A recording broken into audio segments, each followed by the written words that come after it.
name is Calvin Sarah, and I'm going to be asking you a few questions about Citizens for a Healthy Bay. Okay. Who started the nonprofit here?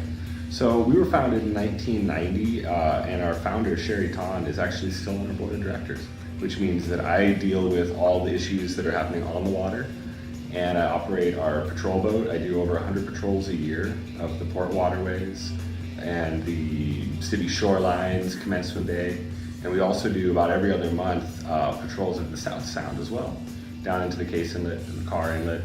And again, on these patrols, we're looking for pollution, point and non-point source pollution, stormwater outfalls that may or may not be flowing appropriately, and good work practices in and around the port too. So we do cruise by the shipyards and all the container ship docks. And we're just trying to make sure that, people that are interacting with the water know that there's somebody watching to make sure we're keeping it clean. And we're also trying to provide avenues for people who live here, like yourself, to be more engaged, with issues on the bay. Why do you think it is healthy to have a healthy bay? I think that's inherent in the word. But to go deeper into it, and if we don't have that, and we start to lose the species in the bay that keep the food chain intact, we're going to have huge problems. And so, for me personally, a big part of the reason that I took this job and like to work here is because I feel like we're doing things that are going to help the survival of critical species like salmon and orcas. Do you work with any other organizations?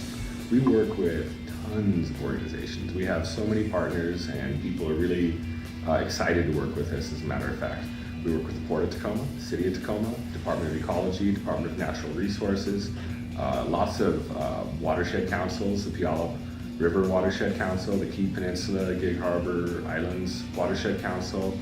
I could go on and list a bunch of them, but we're pretty involved with people throughout Western Washington.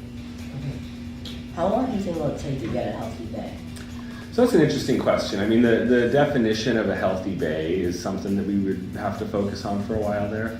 We've made huge strides since our organization was founded in 1990, and at that point, this piece of water behind you right here, the Foss Waterway, was so toxic that people didn't need to paint the hulls of their boats because no life would grow, right? So it's pretty common if you own a boat that you paint it so that marine things like barnacles and algae and whatever doesn't grow on there and slow down your boat, right?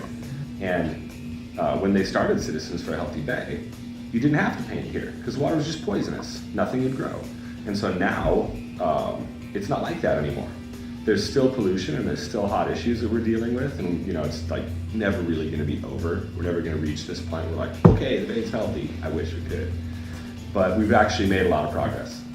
And Citizens for a Healthy Bay's part in a lot of that dealt with overseeing and advising a lot of the Superfund cleanups that Tacoma became really kind of darkly famous for. What do you use to clean the bay? Policy is a big thing. It's kind of a vague answer, but rules and regulations are a great tool for cleaning the bay. As far as equipment goes, when we're out on the boat, we use nets and hooks to pull trash in. We have spill containment booms and absorbent pads if we find small oil spills. But a lot of the things that really make like a more significant difference are, laws and rules. What can I do to help you with this quest or project? For sure. You could ride with us on a bay patrol sometime and sort of learn about how the water and the city interact. Living in Tacoma are a little bit distant from the water because there's not, there's many opportunities to be out there in the middle of the bay as there are to be on a street or a sidewalk or a school or on the playground or whatever, And so getting out there and interacting with the water and kind of just learning what water looks like in its different states. Taking up paddleboarding, for example, would actually be helpful because it would give you a perspective that you could use to make decisions in the future. And as far as like in your life goes, things you could do is you could avoid single-use plastics.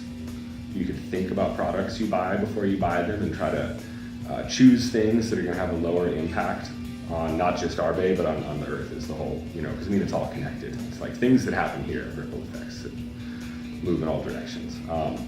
But like, if you get a Coca-Cola at the restaurant, Yeah. don't get a straw. Because that straw is a piece of plastic you're gonna use, you're gonna drink your Coke, and then you're gonna throw it away. For your time. Absolutely, happy that you're here. Thanks.